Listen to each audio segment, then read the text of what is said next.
அவன் நடுங்கும் கைகளால் காரை மீண்டும் ஸ்டார்ட் செய்ய முயன்றான்.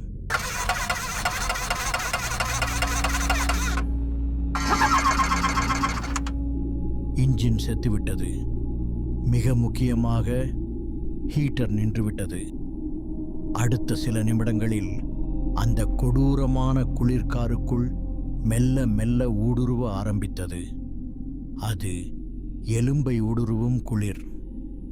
கார்த்திக் உணர்ந்தான், இங்கே இப்படியே அமர்ந்திருந்தால் அடுத்த 1 மணி நேரத்தில் அவன் விறைத்துப் போய் இறந்து விடுவான். உதவிக்கு யாரையாவது அழைக்கலாம் என்றால் போனில் சிக்னல் இல்லை. நான் இங்கேயே சாகப் போகிறேனா என்ற பயம் அவன் மனதில் ஒரு நொடி எட்டி பார்த்தது. இல்லை, பிழைக்க வேண்டும். அவன் காரியின் கதவை திறந்தான்.